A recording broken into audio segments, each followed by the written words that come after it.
Today, I am from the California Childhood Leukemia Study, like Todd Whitehead yesterday, and the next couple of speakers after me are also from that study. Our center is only, I think we're in our third year, although the California Childhood Leukemia Study has been going since 1995. And I'll be talking about Project 3 within our center, which is working on DNA methylation and childhood leukemia and the role of environmental exposures. First, I'd like to kind of get us all up to speed on epigenetics and where DNA methylation is in the spectrum of epigenetic research. So epigenetics is our processes involving the processing of genomic DNA and the expression of genes. So it includes control of gene expression at gene promoters, but also larger features of DNA, including chromosome structure.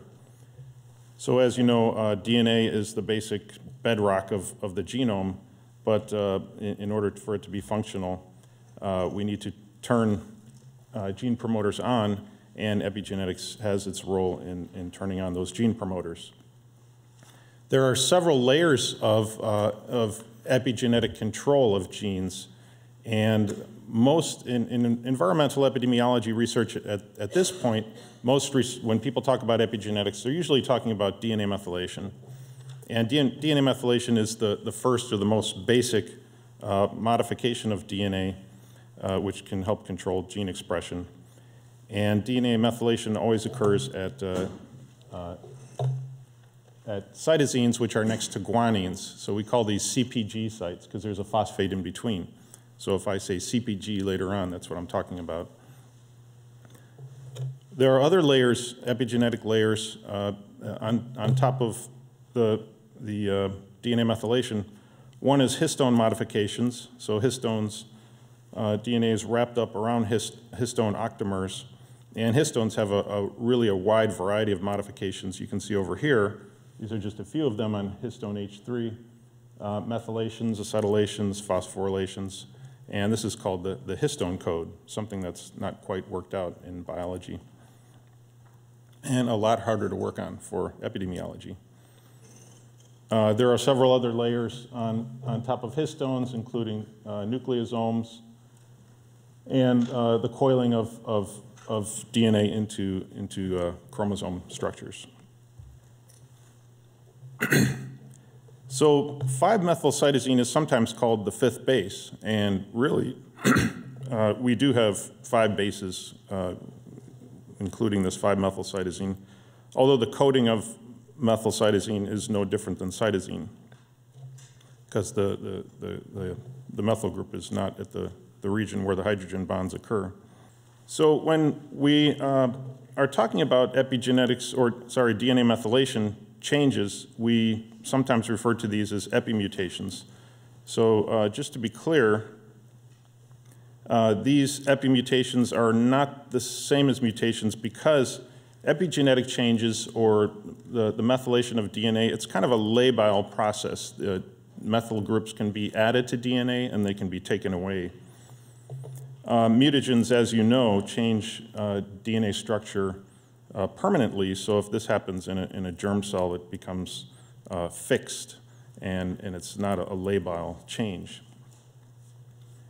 So epimutagens are different than mutagens. I mean, in the past, we've looked to describe carcinogens by their ability to cause mutations, but epimutagens can actually disrupt gene expression through other means besides chemically reacting with DNA, such as simply stimulating a signal transduction pathway or reacting with proteins instead of DNA, which can downstream have effects on epigenetic changes.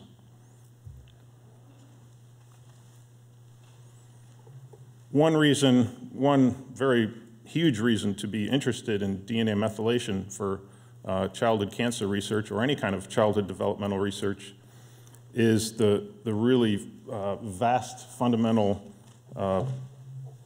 demethylations and remethylations of the genome during germ cell development and early early child development. So primordial germ cells are pretty much completely demethylated except for imprinted loci. There's a very large remethylation of the genome during late germ cell formation. And then the fertilized oocyte goes through a demethylation process in early embryogenesis. Somatic cells, which our bodies are mostly made up of, are the most methylated cells in this whole schematic here. So there's a lot of de novo, what we call de novo methylation in the formation of the organism. So you can imagine that anything that disrupted this normal process might affect human disease. And there are a number of environmental agents which have been linked to DNA methylation disruption, or changes at least. We know that age is associated with DNA methylation. We progressively get more methylated at our gene promoters as we age. Viral agents can affect DNA methylation, particularly those viruses that are implicated in cancer, such as the human papillomavirus and cervical cancer. When it becomes integrated into the genome, the way that we fight back against the virus is to methylate it, basically put methyl groups on the CPGs in the viral genome. And this can cause collateral methylation around the genome at other loci, which contributes to cancer. Certain pesticide exposures have been linked to methylation. I'll show an example in a minute. Tobacco carcinogens, there's what's called a methylator phenotype, and certain people methylate when they smoke, and they get a type of lung cancer that has methylation at key gene promoters. Folate, we mentioned folate already today, and it has an impact on DNA methylation because folate shuttles methyl groups. That's its main function. And there have been links in key genes in folate metabolism that are to DNA methylation changes. So here's one example of an engineered mouse model which can respond to folate in diet during pregnancy by having a key promoter which is sensitive to folate levels, which is reportable in a phenotype here as in the coat color of the mice. This is a mouse model developed by David Martin over here at the Children's Hospital Oakland Research Institute. That's folate sensitive. Now, this gene is easy to see, but there's a lot of other genes which may respond to folate similarly, which we don't have quite the observable phenotype at birth. And I'd also like to give an example of where pesticides were shown to have a profound effect on DNA methylation. So Skinner and his colleagues have, you can see a lot of papers in the literature on this mouse model, where during a specific time period during development in embryogenesis, if the mother mice are exposed to these pesticides, there's a profound change in DNA methylation in the male progeny, and they end up getting a high risk of cancer, kidney disease, and prostate hyperplasia. And what's interesting about this mouse model is they actually pass these traits on. So 4 generations after the exposure, the male mice still have a higher incidence of these diseases.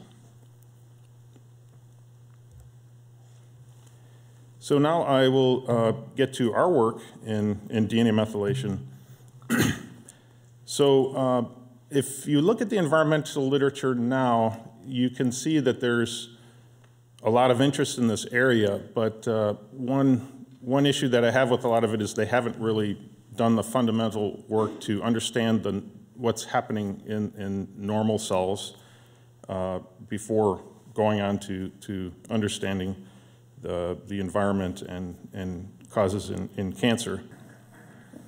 So on the slide here is a bunch of normal tissues. These are all normal tissues. This is not a cancer study. And this is, we put together a small consortium with several investigators interested in DNA methylation and basically pulled all the normal tissues that we could find and did this high throughput methylation technique. It's an Illumina array to see what the normal tissues looked like. And on here we have placentas, blood cells, lung cells, brain. And what you can see is that their tissues tend to cluster like their own tissue types, but there are very different DNA methylation patterns between different tissues. The other thing we wanted to see is whether we could see effects of environmental or demographic characteristics that we had recorded on these tissues, and certainly there are. This is a follow-up from the Illumina microarray study where we did bisulfite pyrosequencing. These are lung tissues, normal lung tissues, and in the presence of, with asbestos exposure, here's a gene which replicated in a new set of samples that becomes more methylated in the presence of asbestos.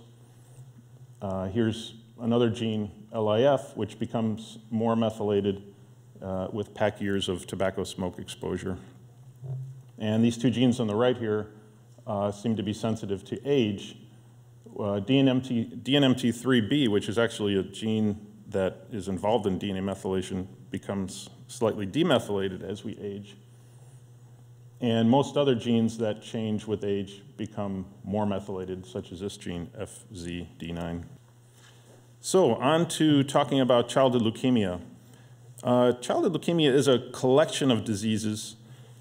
And if there's two things I want you to remember from the talk today, one is learn something about epigenetics and DNA methylation. The other is to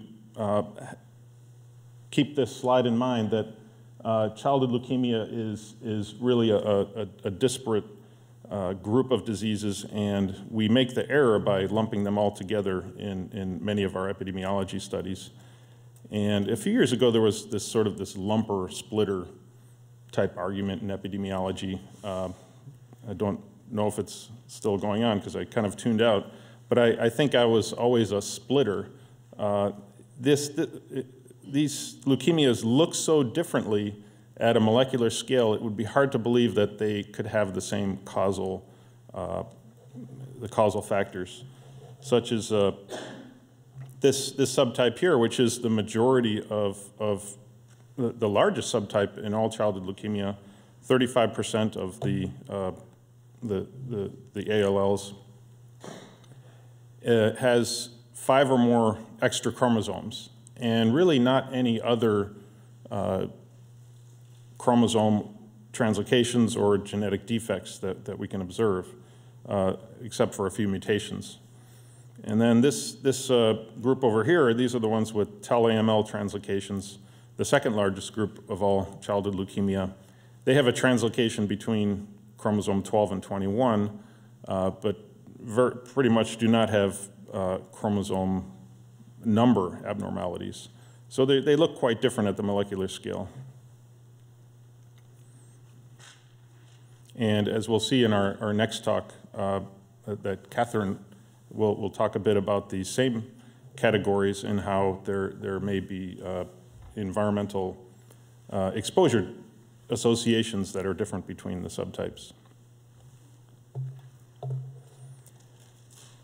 Just as they're different genetically, these subtypes look different in DNA methylation.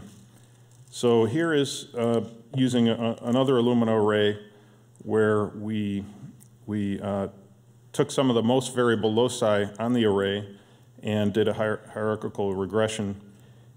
These leukemias in this group here that I'm circling are the ones with the 5 extra chromosomes. And over here, these are the ones with the tau-AML translocations. So you can see that there are a number of loci which are actually characteristically different between these groups of leukemias. So I think for DNA methylation, we need to be splitters. We need to actually look at these subtypes independently of each other. Now I'd like to take a step back. If this is what the leukemia looks like, we also need to know what the cell is, what the methylation pattern looks like in the cell from which the leukemia was derived. And in order to do this, we've done the same methylation profiling on precursor B cells, the same cell types which we eventually see in the leukemias. So CD34 cells, you might remember those it's a characteristic marker for stem cells. B cells then turn on other cell surface markers such as CD19 and CD10, which can allow us to sort out using fluorescence cell sorting these various stages. And we've done this in the normal population in available bone marrow from fetuses that I'll show you in the next slides. I also want to note down here, these are the leukemias which look morphologically like these cell types. So the infants tend to get pro-B leukemias, which look like this cell with those markers. And the majority of childhood leukemias have these markers, CD19 and CD10, and are in this stage 2 or stage 3. So we sorted out these 4 stages. And sure enough, there's quite a difference in DNA methylation and also expression in the normal cells, which you can see here. This is a slide of expression changes through these 4 stages. So I'm going to move on to methylation changes. As the cells go through these 4 stages, there are quite a few DNA methylation changes. And on this slide, we graph the changes as we go from S1 to S4. This is the coefficient of change on the x-axis here. And on the y-axis is the p-value of whether that change was significant. And what you can see on this volcano plot is that most of the changes that are significant, which are in this reddish color here, are demethylation changes, so that as the cell develops into a B cell, most of the changes are a loss of DNA methylation. This was kind of a surprise to us, because it's long been thought that as cells develop, since they become somatic cells, they become heavily methylated, that as they would continue to go through development, there would be continued additional methylation marks that would be put on genes that wouldn't be needed in the end stage functional B cells. But it turns out that there's a lot more demethylation going on than methylation. And this has now been observed in a couple of other cell types.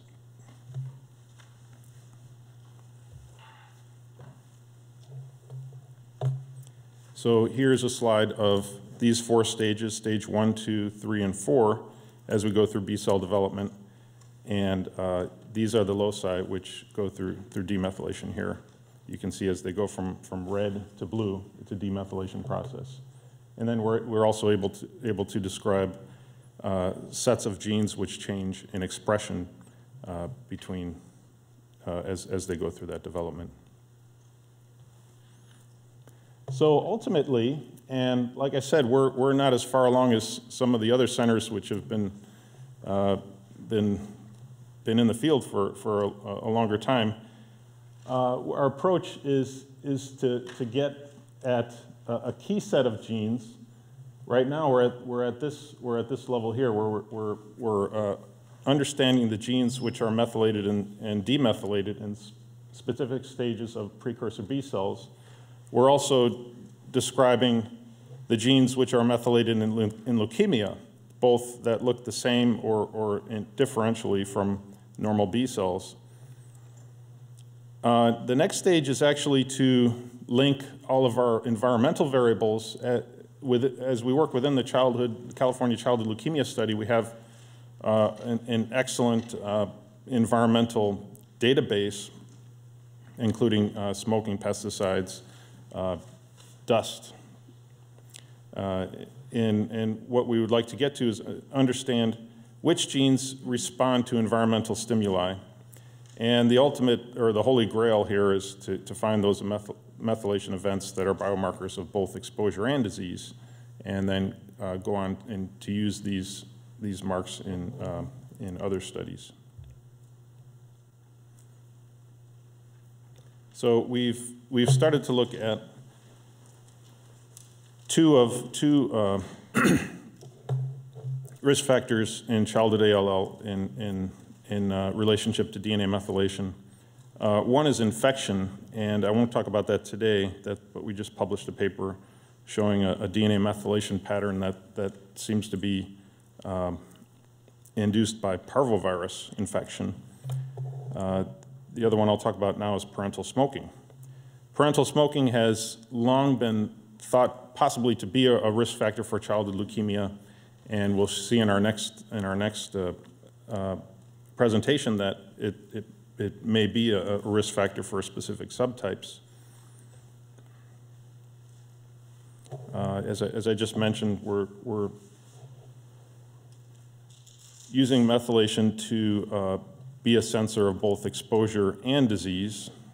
We would think our best methylation marks are ones that are actually involved in the disease process, but also are sensitive to environmental exposures. But I also want to mention another good thing about DNA methylation studies. We can measure and classify DNA methylation on everyone, which makes it a nicer phenotype of the disease than the cytogenetics, which I've mentioned before, which tend to split leukemias into separate groups. We have tissues available from two time periods in the child's life. One is the leukemia cells. We only have these in our cases, not our controls. And the other tissue that we have available are Guthrie cards, or neonatal blood spots. So I'll talk first about methylation profiles in leukemias. So as I mentioned before, our leukemias have different methylation patterns by cytogenetics. So we do have to control for cytogenetics in all of our analyses. The way that we have looked at DNA methylation patterns in relationship to environmental variables so far are two methods. One is to look at the whole pattern, and the other is to look at individual genes. To look at the whole pattern of methylation, we've used a technique called recursive partition methylation modeling, which takes this data here and makes a regression tree out of it and finds correlated methylation patterns between leukemias. So on the right here, these are leukemias here, left and right, and individual genes here, up and down. And you can see that we can classify sets of leukemias into methylation patterns, and then we're able to do permutation tests or chi-square tests to look at how leukemias are distributed, how environmental factors are distributed amongst these different sets of leukemias.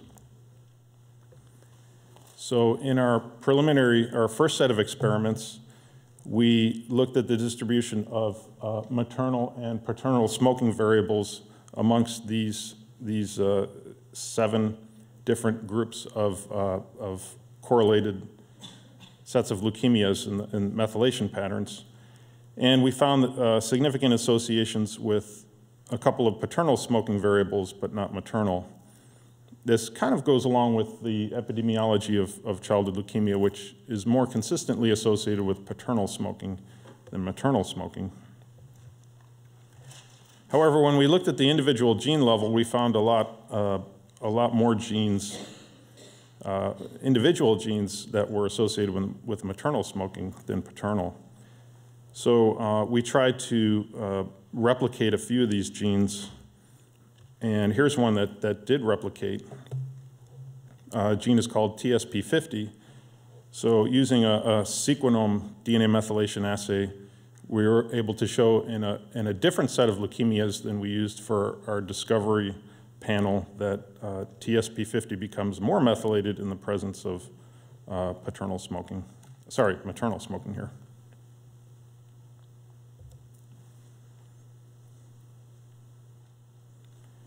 As I mentioned before, and others have mentioned, I should take out the northern, we're now the California Childhood Leukemia Study, does quite a good environmental history, both questionnaire, GIS, dust measurements, and yeah, we also send samples to the CDC. We've done maternal blood, VOCs, and other chemicals. We've also been able to assay, or are planning to assay, a few chemicals in neonatal blood spots. Now on to neonatal blood spots. California has about 14 million of these neonatal blood spots, and we've, well, by we, I mean Pat Buffler and her colleagues have collected neonatal blood cards for nearly all of, or 90% of our cases and controls. So we get the whole spot, one of these whole spots. One thing about neonatal blood spots for DNA methylation analyses is we have to remember that there are mixtures of different cell types on neonatal blood spots, unlike leukemias, which are a clone of an identical cell. So possibly because they're a mixture, the DNA methylation pattern sort of looks a lot more homogeneous across a studied population. So here are cases and controls in purple and yellow. There isn't really a strong clustering that differentiates cases and controls when we look at the whole pattern of DNA methylation at birth. However, when we look at the most variable loci, a small subset of the panel, what we were able to use the recursive partition methylation modeling to distinguish two different subsets of childhood, sorry, not childhood leukemias, but these are just subsets of children at the time of birth. And these two groups there was an association with folic acid intake, professional pesticide applicator exposure, and also birth weight to gestational age ratio, which is also another risk factor for childhood leukemia.